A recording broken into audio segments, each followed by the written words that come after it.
And when we talk about a pathway, what does that specifically mean?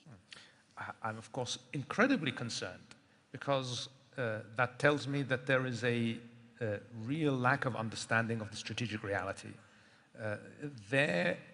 We are here in this region. We are stuck in this region, all of us, the Palestinians, everybody, and we're going to have to find a way to live with each other. And we can only live with each other if we address the rights of the Palestinians, if we address the issues of injustice that the Palestinians face right now, and that is going to have to be a serious discussion. If that's not going to happen, we are setting ourselves for a continuing cycle of violence that serves no one except the extremists.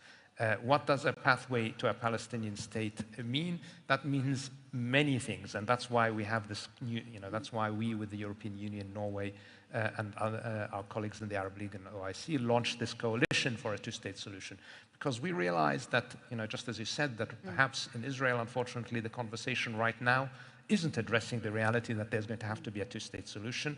The rest of the international community seems to be fully committed to that. Now we need to translate that commitment into concrete steps. That's going to include capacity and state building, building of state institutions within the Palestinian territories. It will also mean that we have to build on the existing international law that supports the establishment of Palestinian state. From our perspective, of course, Palestine should become a member of the United Nations without delay. All of these issues are things we want to work on. So there are elements of Palestinian statehood that are tied, obviously, to a negotiation between the Palestinians and Israel, the settlement of borders, things like that. But in reality, the establishment of a Palestinian state is not tied to whether or not Israel accepts it. It's tied to the principles of international law. And I will say that the United Nations resolutions that led to the establishment of the State of Israel clearly had a Palestinian state in view as well. So we need to make that happen. What you have made clear is that any normalization deal with Israel would need, before it was a reality, you would need to see at least a viable pathway towards a Palestinian state. So a couple of questions to you. Will a verbal commitment from Benjamin Netanyahu suffice? Were you to get on a sort of, on a pathway that you felt was worth sort of tabling for an independent state? And if not, what specific measures does Saudi need to see to move forward? And what is Saudi Arabia's message to Benjamin Netanyahu? Is normalization with Israel at genuine risk should you not see this commitment from Israel? I would say certainly normalization with the Kingdom of Saudi Arabia is not just a risk, it is off the table until we have a resolution to Palestinian statehood. But I would say more than that. I would say that it is not just the issue of normalization with the Kingdom that is at risk.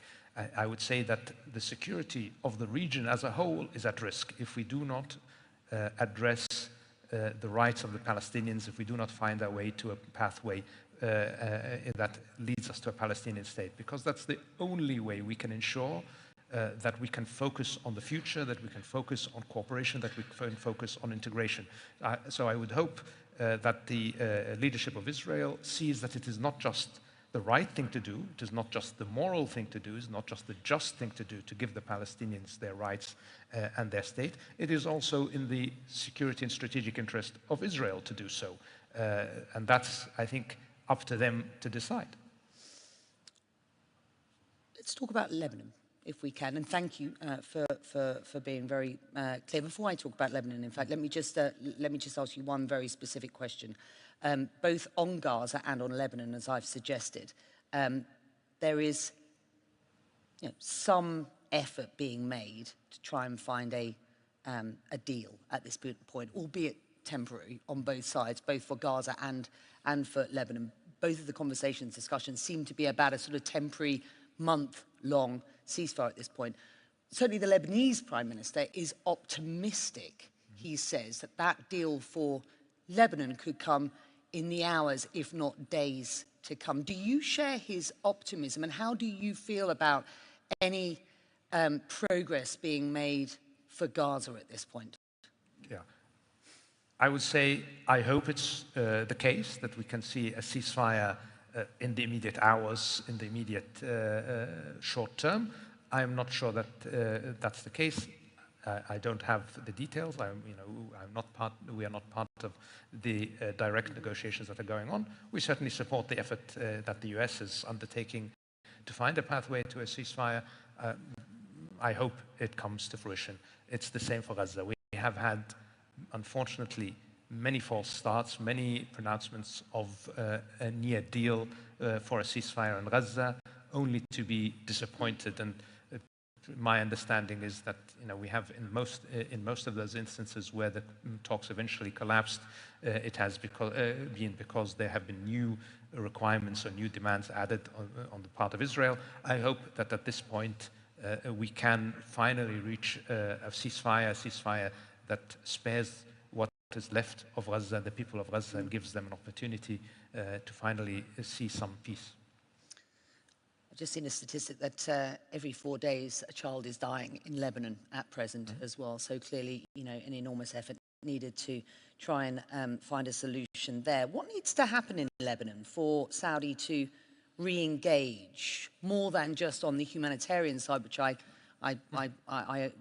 think we must absolutely acknowledge you are involved with the air bridge setup. But what needs to happen for Saudi Arabia to sort of officially re-engage and provide the sort of support Lebanon has seen from the kingdom in the past? I mean, we have always been engaged in some forms with Lebanon.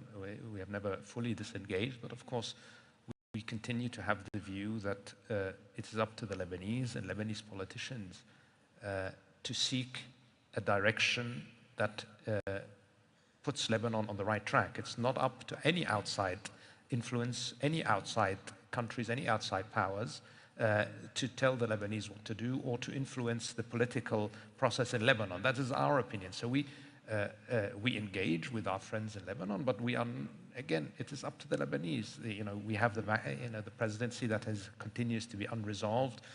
We have a government structure that is not really conducive to good governance. We have issues beyond that of corruption, etc. We have issues of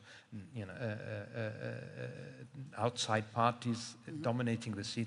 All of that needs to be addressed by the Lebanese. And if we see a sense that that is really on the cards and that we can move forward, certainly that would encourage us to come in and be more engaged. And inside parties, of course, still playing a role and influencing politics, and by which I'm talking about Hezbollah as a political party. Are you prepared as the kingdom to be better engaged going forward and significantly engaged in order to help Lebanon on the sort of road to recovery, with Hezbollah still involved in politics, if not as the sort of strategic militant group that it has been in the past? Yeah, I mean, from our perspective, it's up to the Lebanese, as I said. I'm not going to right now discuss what exactly the shape of Lebanon should be, because it's up to the Lebanese to decide. Whatever we see from that is going to inform our judgments as how much we can engage, how much we can work with Lebanon, how much we can facilitate progress in areas there. Do you see any signs that Iran is putting pressure on its Lebanese ally Hezbollah to accept a truce? You have decent contacts now with the Iranians. So I'm just wondering what your sort of understanding is. I mean, I certainly hope that Iran, like us, is working towards regional de-escalation on all fronts, not just in Lebanon. And that's very much the focus of our conversations, my conversations with my Iranian counterpart. What I hear from the Iranians is that they are indeed very much keyed into the fact that a continuing of the cycle of escalation is not in their interest. I do hope that they are translating that into actually practical steps. Well, let's talk about Iran. Are you confident that Israel's recent retaliatory strike on these selected military sites in Iran signals the end of what has been this face-off that otherwise threatens to plunge this region into further chaos? Am I confident? I cannot be confident of anything that is in the control of other parties, other actors. But what I can say is that I have made it clear to our Iranian counterparts that it is important that we avoid any further escalation. My sense is that at least on their side, that they realize the risks of escalation and would prefer to avoid it. But of course, they have their own strategic calculations that they're going to have to take. And that means that it's not just up to one party to de-escalate. Really, the only way for us to find a pathway to de-escalate all of what's going on in the region is for everybody to make a conscious decision that further escalation is dangerous, is risky for all parties. So that will also mean Israel will need to de-escalate. It will also mean that our partners in the international community will need to redouble their efforts, that we focus on de-escalating all of these issues. And of course, loaded on all of that is the issue in Gaza. Without finding a pathway to a ceasefire in Gaza, I think we continue to risk intended and unintended cycles of escalation. Well, to that end, and with this sort of, and again, through the lens of sort of 2030 and the idea of, navigating a new Middle East, navigating a new architecture in this region, getting to a point where, the region can leave conflict behind, look towards a brighter future with economic integration and de-escalation. We have seen Iran and Saudi Arabia come to this rapprochement mediated by the Chinese. How would you then describe, what some 14, 15 months on, how would you describe the kingdom's relations with Iran at present? I think our relations are moving in the right direction, but of course they are complicated by the issues of regional dynamics. Certainly we have very, very honest and transparent conversations with each other that help in understanding each other's points of view and that ensure that there are no misunderstandings. And I think based on that direct communication, we are able to slowly build in the direction of a much more stable and strong relationship that can serve the interests not just of our two countries, but of regional stability. And we're doing that very much in concert and coordination also with our GCC allies. Is it the view of the kingdom that the regime in Tehran will fundamentally change anytime soon? Or is this rather a policy of keep your friends close and your enemies closer at this point? I mean, how Iran governs itself is really up to Iran and the Iranian people. That's, I don't have an opinion on that at all. What matters to me is regional policies and policies that impact my direct interests. And in that case, certainly the conversations we are having indicate that we can reach a certain point where we are cognizant of each other's interests, cognizant of each other's concerns, and making sure that there are no misunderstandings that could lead to any form of risk for that. I understand. The reason I ask, of course, is that, the bottom line is that for years, Iran has been the biggest threat to Saudi Arabia's security. We've heard it said time and again. So I just wonder at this point, how big a threat does Saudi still see in or from Iran? And at this point, is this a case of implied threat, direct threat at this point? I mean, have you been in conversation with Tehran about whether or not, continued escalation could put Saudi's security at risk? Has there been a direct threat from the Iranians? Certainly there have not been any threats, but the issue that we've had and that we can, that was the basis for, let's say, the divergence in our relationship was the fact that Iran's regional behavior, from our perspective, was not conducive to stability. And that's something where we are having very, very clear and honest conversations with the Iranians, was part of the conversations in Beijing. And I think we are having those conversations in a way that can ensure that we are moving in the right direction. Is it more than conversations at this point? There have been reports of more than one military exercise between Iran and Saudi Arabia in the Red Sea and the Gulf of Oman. Is there any truth in that? There haven't been any military exercises, and I think given the current regional context, it's unlikely that there are going to be exercises in the near term. Well, thank you for clarifying that. Because I did wonder whether if those had been going on, how those might have been seen in Washington. You've just told me they haven't, so I'll rest my case on that one and move on to US-Saudi relations, if that's okay. We've discussed the critical importance of regional stability and security through the lens of Vision 2030, which I think, I hope you would agree with me in saying it's an unapologetic Saudi-first policy. Many countries around the world, many very successful countries, most successful countries, have a first policy. America first, wherever it is around the world, and this is a Saudi-first policy, putting your sovereign interests and national security squarely at the front of your thinking. For years, there has been a sense of disillusionment in this region about the reliability of the US as a guarantor of security. So let me just start there. In 2024, as we sit here today, does the Kingdom believe the US is a reliable partner? Certainly, we have had a very important and beneficial strategic partnership with the US, both economically and from a geostrategic and security perspective for many decades. And I would say that today that the working relationship with the US is among the best we've ever had, including in the national security space, but also in issues of economic cooperation, and we're making very, very good progress.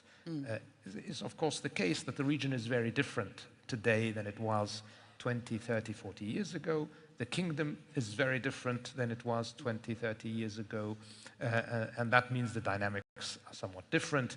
It doesn't mean that there is a change in the relationship per se. It just means that we are working together very, very differently. And it also means that we are playing a bigger role in our own national security interests. It also means that we are much more active in diverse partnerships rather than focused on one partnership. All of that is a function of the growth that the Kingdom has shown, that the Kingdom has seen. The growing geostrategic relevance of the region is actually one of the kind of surprising things, perhaps, that some theorists might notice, that although some years ago there was kind of this idea that our part of the world would decrease in geostrategic relevance, it's actually the opposite. It has just gained, because we are not only continuing to be an important supplier of energy in the traditional energy forms and a source of energy security, but we are also proving to be a critical hub for many of the future technologies, whether it's renewable energy, solar, etc., or digital technologies, AI, data centers, because of not just because of the cheap energy that we can produce from renewables, but also because of our geographic location, which means we're one of the best places for access. So the relevance of our region, and certainly of the Kingdom, has increased, and that has meant that we have had, because of our policy of putting our interests first, which I think it would be odd if somebody didn't do that, focused on diversifying our partnerships as much as possible. And it hasn't gone unnoticed that in a changing global growth paradigm and dynamic, there is significant growth here in this region. And I think that's well acknowledged around the world. Maybe people a little bit slow to catch up with that. And also, of course, incredible capital heft as well. Let's stick with this US relationship and how it's developing, because you still don't have the defense deal, but these days this is a defense plus deal, which I think very much speaks to your point about the growth and power and opportunity that there is here. Part of this deal, this bilateral deal, is about a civil nuclear program. Much of this is about trade. It's about investment, Saudi investment in the US and US investment here. That deal is not yet signed. We keep hearing that this deal is close. Is the Kingdom on a promise that a deal will be done before the end of this administration? I mean, the bilateral agreements we are working on with the US are actually multiple agreements. Some of them we can progress probably quite quickly, and some of them we are working on, especially those related to trade, AI, etc., and which are not tied to any other third parties, let's say.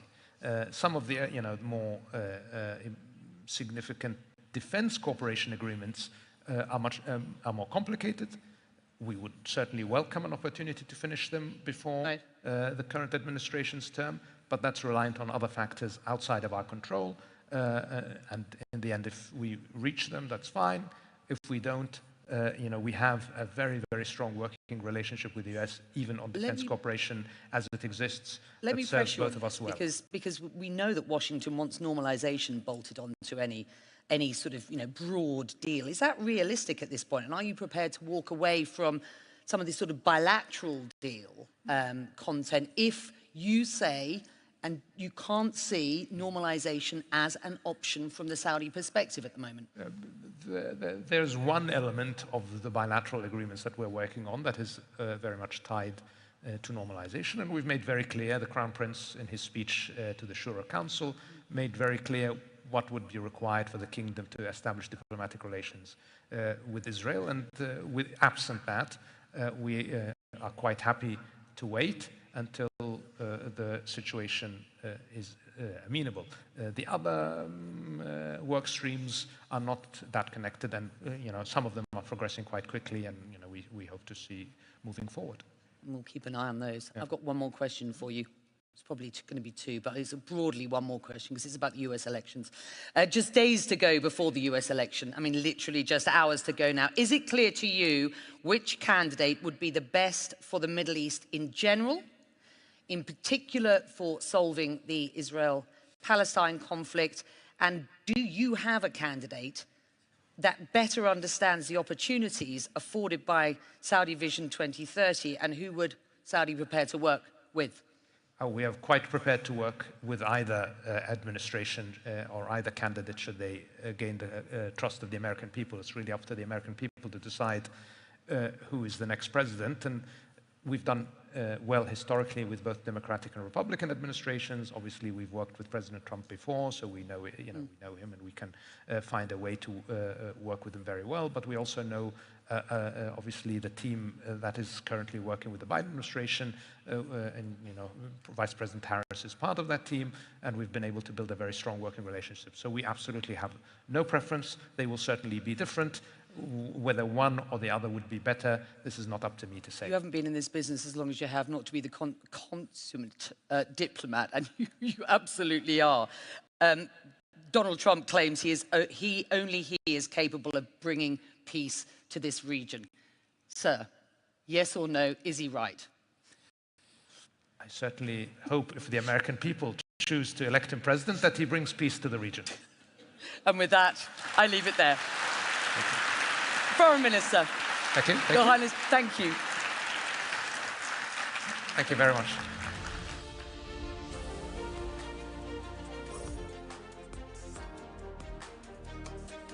This tension between the old order and the new order, I think, is a real phenomenon that the West is going to find very difficult to get their minds around.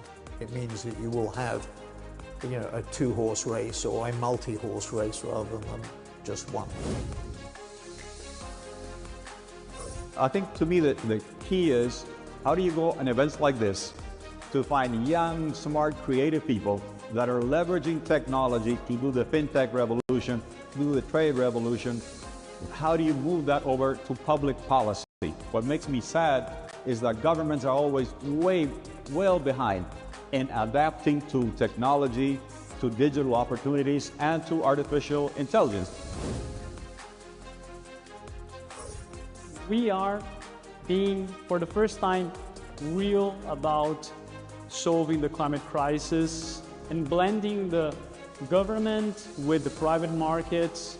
So it can be fluffy from time to time, but I think now we're taking it seriously, and we're seeing amazing founders building impact-oriented ventures and amazing capital allocators blending financial return with the aim of getting social and environmental positive outcomes.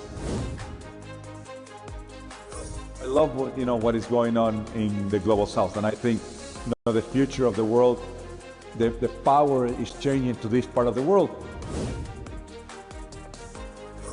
give the example that if you want to make it, you can make it. It's a lot of hard work, and I always think it's a great privilege to be opening doors, so to be the first, I think is an amazing privilege. Governments, they push the development, but we need the private sector to get things done. They are the one that creates jobs. So if government gives people opportunity, give them opportunity of having skills to get the jobs delivered by the private sector, that's how things are going to move. I am convinced that the next 5 years will see a huge change of the way we'll be living, the way we'll be traveling, the way we'll be eating, the way we'll be even gathering. So everything will change. And this is the next big topic, is how do we see the world, not by 2050, but just by 2030. A hero with 1,000 faces. Each of us, you, me, and the people we talk to, the entrepreneurs, investors, each is a hero in their own career, in their own family. They're trying to be a role model and for their next generation, and also do something that's courageous for their industry. If you were living in the chocolate factory of Willy Wonka, there's like a golden bar going around that is about all the environment, all the climate, all the needs for food around the globe. You have the power to change the future of a country. You have the power to change the future of people. And it's fantastic. That interests me because it touches culture, economy. Ladies and gentlemen, I'd like to thank His Highness and thank you to Becky Anderson for that important and very timely conversation. So we talked a lot about conflict in that interview. We're clearly very deep into the challenges that are facing humanity. But now we're ready to talk about a solutions-driven world where peace and humanity come first. I'd like to welcome everyone that's in the room. If you're in the back, come up a little closer. You are in for a treat. I want everybody to gather around here in the front. This is going to be a very dynamic session. So we're going to talk about how technology and AI can transform daily life. We're going to talk about how urban economies can truly reimagine our communities, and new solutions for food, for energy, can truly answer the call for climate change. We're going to ask the questions: what will our cities look like?